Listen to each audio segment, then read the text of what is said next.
Assam job চেনেলটোৰ সমুদৰ্শকক অন্য এটা নতুন ভিডিঅ'লৈ স্বাগতম জনাইছোঁ।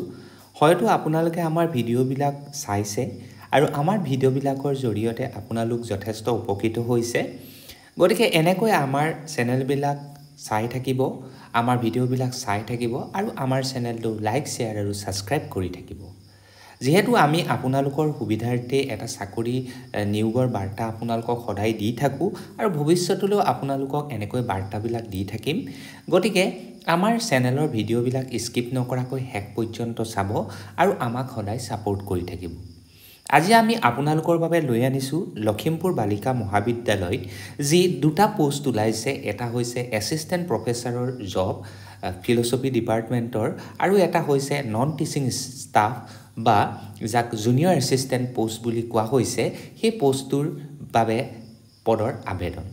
গতিকে আপোনালোকৰ কিবা যদি অসুবিধা হয় আমাৰ টেলিগ্ৰাম চেনেলটোত জইন হৈ ল'ব। তাত আপোনালোকৰ ডাউটবিলাক ক্লিয়াৰ কৰিব পাৰিব আৰু এই টেলিগ্ৰাম চেনেলটোৰ লিংকটো আপোনালোকে আমাৰ ডেছক্ৰিপশ্যন বক্সত পাই যাব। গতিকে দেৰি নকৰি আজি আমাৰ ভিডিঅ'টো আৰম্ভ কৰোঁ আহকচোন। লখিমপুৰ মহাবিদ্যালয় অৰ্থাৎ লখিমপুৰ বালিকা মহাবিদ্যালয়ৰ যিটো পোষ্ট ওলাইছে নন টিচিং ষ্টাফ আৰু এছিষ্টেণ্ট প্ৰফেচাৰৰ, তাৰ এপ্লাই প্ৰচেছটো আমি প্ৰথমতে গম পাই ল'ম। তাৰপিছত আমি পোষ্টকেইটা কোনটো কাষ্টৰ বাবে ৰোষ্টাৰ মেইনটেইন ৱাইজত খালী কৰা হৈছে সেই কথা আমি বুজি ল'ম। এই যিখন নটিফিকেশ্যন আছিল, এই নটিফিকেশ্যনখন কলেজ কৰ্তৃপক্ষই এৰি দিছিল 24 ছেপ্টেম্বৰ তাৰিখে। তেওঁলোকে নটিফিকেশ্যনখনত এনেকৈ উল্লেখ কৰিছিল যে applications are invited from the eligible candidates for the following sanctioned post of assistant professor and non-teaching staff in prescribed performa issued by DAC Assam and Assam Gazette Part 9 standard form of application respectively along with complete biodata with phone number, self-attested copies of all testimonials within 15 days from the date of publication of this advertisement.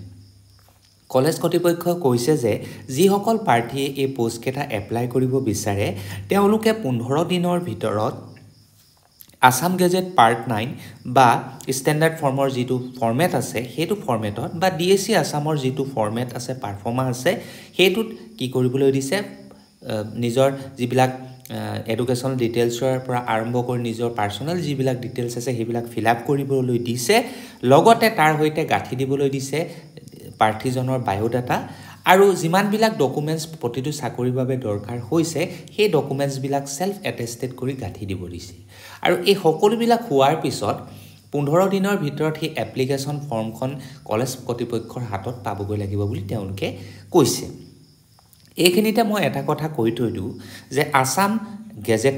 Part 9 যাক standard form বুলি কোৱা হয়, সেই ফৰ্মখনৰ যদি fill up কৰোঁতে আপোনালোকৰ কিবা অসুবিধা হয় তেন্তে আমাৰ চেনেলটোত ষ্টেণ্ডাৰ্ড ফৰ্ম কেনেকৈ ফিল আপ কৰিব লাগে তাৰ এটা ভিডিঅ' আছে। সেই ভিডিঅ'টো আপোনালোকে চাই ল'ব, আপোনালোকৰ সকলোবিলাক কনফিউজন দূৰ হৈ যাব।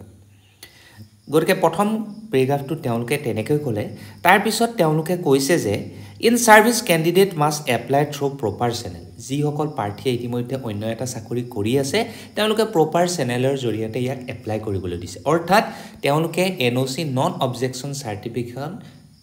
যিখন নিজৰ কৰ্তৃপক্ষৰ পৰা উলিয়াই মেলি ছাবমিট কৰিব লাগিব। The candidates must have PRC and proficiency in local language. যিসকল প্ৰাৰ্থীৰ PRC আছে, পাৰ্মানেণ্ট ৰেচিডেঞ্চিয়েল চাৰ্টিফিকেট আছে আৰু আছামিজ লেংগুৱেজৰ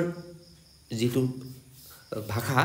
সেইটো জনাটো তেওঁলোকৰ উচিত বুলি কৈছে। যিহেতু লোকেল লেংগুৱেজ লখিমপুৰত আছামিছে হয় সেইটো, গতিকে তেওঁলোকে জনাটো উচিত হ'ব লাগিব বুলি কৈছে।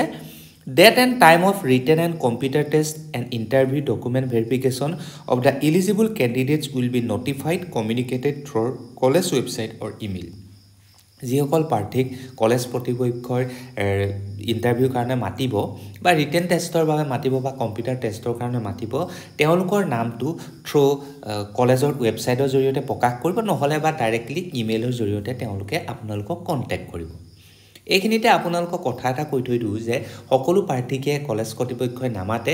যিবিলাক নৰ্মছ তেওঁলোকে বিচাৰিছে একৰ্ডিং এছিষ্টেণ্ট প্ৰফেচাৰৰ কাৰণে যেনেকৈ UGC নৰ্মছ কিছুমান থাকে তেনেকৈ সেই নৰ্মছবিলাক ফুলফিল কৰাৰ পিছতহে তেওঁলোকে চিলেক্টেড কিছুমান প্ৰাৰ্থীক মাতিব। গতিকে এই ক্ষেত্ৰত কেনেকৈ এপ্লাই কৰিব লাগে সেই কথা আপোনালোকে বুজি পালে। এতিয়া আহক কি কি পোষ্ট আছে। যেহেতু মই কৈ আছোঁ যে এছিষ্টেণ্ট প্ৰফেচাৰ ফিলচফি ডিপাৰ্টমেণ্ট আৰু নন টিচিং ষ্টাফ বা জুনিয়ৰ এছিষ্টেণ্টৰ পষ্টটো খালী আছে কিন্তু এতিয়া ৰোষ্টাৰ মেইনটেইনত কোনটো কাষ্টৰ বাবে খালী আছে এছিষ্টেণ্ট প্ৰফেচাৰ ফিলচফিৰ বাবে পোষ্ট আছে এটা আৰু এই পোষ্টটো ৰিজাৰ্ভেশ্যন হৈ আছে SC অৰ্থাৎ চিজিল কাষ্টৰ বাবে আৰু ইয়াত education qualification according to the government যি নাম্বাৰ আছে ভাইট নাম্বাৰ আছে বা UGC নৰ্মছৰ অনুসৰি হ'ব আৰু এপ্লিকেশ্যনৰ বয়স বা এপ্লিকেশ্যনখনৰ যোনে এপ্লাই কৰিছে এপ্লিকেণ্টজনে তেওঁলোকৰ বয়স কিন্তু 43 বছৰতকৈ বেছি হ'ব নোৱাৰিব দ্বিতীয়টো পোষ্ট হৈছে জুনিয়ৰ এছিষ্টেণ্ট বা গ্ৰেড 3 পোষ্ট টোটেল পোষ্ট আছে ইয়াৰো এটা আৰু কাষ্টটো হৈছে OBC আৰু MOBC এই দুটা কাষ্টৰ কাৰণে আচলতে কি কৰা হৈছে ৰিজাৰ্ভেশ্যন ৰখা হৈছে আৰু এই পোষ্টটোৰ বাবে এডুকেশ্যন কোৱালিফিকেশ্যন হৈছে গ্ৰেজুৱেট ইন এনি ষ্ট্ৰীম অৰ্থাৎ আৰ্টছ হওক ছায়েন্স হওক বা কমাৰ্চ হওক তাত আপোনালোক গ্ৰেজুৱেট হোৱা হ'ব লাগিব লগতে 3 মাহৰ কম্পিউটাৰৰ যিখন ডিপ্ল'মা চাৰ্টিফিকেট আছে সেইখন আপোনালোকৰ মিনিমাম থাকিব লাগিব লগতে আপোনালোকৰ MS Word আৰু MS Excelত কাম কৰা অভিজ্ঞতা থাকিব লাগিব আৰু অসমীয়া আৰু ইংৰাজী টাইপিঙৰ সম্যক জ্ঞান আপোনালোকৰ কিন্তু থাকিব লাগিব আৰু এই পোষ্টটোৰ বাবে আপোনালোকৰ বয়স 18 বছৰতকৈ কম হ'ব নালাগিব আৰু 43 বছৰতকৈ বেছি হ'ব নোৱাৰিব যদি কোনোবাই এজ ৰিলেক্সেশ্যন বিচাৰে তেন্তে OBC কাষ্ট সাৰ্টিফিকেটখন আপোনালোকে প্ৰভাইড কৰিব তাৰ বাবে আপোনালোকে 3 বছৰ ৰেহাই পাই যাব বয়সৰ ক্ষেত্ৰত এতিয়া হও এই পোষ্ট কেটাৰ বাবে কিবা এপ্লিকেশ্যন ফিজ আছে এই পোষ্ট কেটাৰ বাবে দুটা এপ্লিকেশ্যন ফিজ ধাৰ্য কৰি দিছে এছিষ্টেণ্ট প্ৰফেচাৰৰ কাৰণে 1500 টকা যেটো উভতাই দিয়া নহব বুলি তেওঁলোকে লিখিছে নন ৰিফান্ডেবল বুলি আৰু জুনিয়ৰ এছিষ্টেণ্ট অৰ্থাৎ গ্ৰেড 3 ৰ বাবে 300 টকা এটা তেওঁলোকে এপ্লিকেশ্যন ফিজ ধাৰ্য কৰিছে যেটো উভতাই দিয়া নহব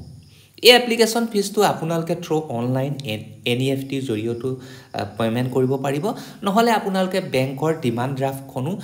জৰিয়তেও ইয়াক এপ্লাই কৰিব পাৰিব যদিহে আপোনালোকে ডিমাণ্ড ড্ৰাফট কাটে তেন্তে আমাৰ স্ক্ৰিনত দেখা দিয়া এইটোৰ কাটিব in favour of principal Lakhimpur girls college north Lakhimpur payable at Punjab national bank north Lakhimpur এইটো এড্ৰেছত আপোনালোকে কাটিব যদিহে বেংক একাউণ্টত বা অনলাইন ট্ৰানজেকচন কৰিবলৈ বিচাৰে তেন্তে একাউণ্ট নাম্বাৰটো মই কৈ দিছো 030701010369 IFC PUNB 0030720 এইটো একাউণ্ট নাম্বাৰত আপোনালোকে কি কৰিব পেমেন্টটো অনলাইনৰ জৰিয়তে কৰিব পাৰিব বা ডিমাণ্ড ড্ৰাফট বেংকত গৈ আপোনালোকে কাটিব পাৰিব কিন্তু মনত ৰাখিব অনলাইনতে কৰক বা ডিমাণ্ড ড্ৰাফট ফৰ জৰিয়তে কৰক আপোনালোকে কিন্তু তাৰ এটা কপি নিজৰ ফৰ্মখনৰ সৈতে গাঁঠি দিব তাৰ পিছৰটো কথা হ'ল যে এখন মই আপোনালোকক দেখাই দিছো যে তেওঁলোকে কেনেকৈ এপইন্টমেন্ট খনৰ কাৰণে এনেকৈ কমিটি এখন গঠন কৰিছিল কেনেকৈ কিহত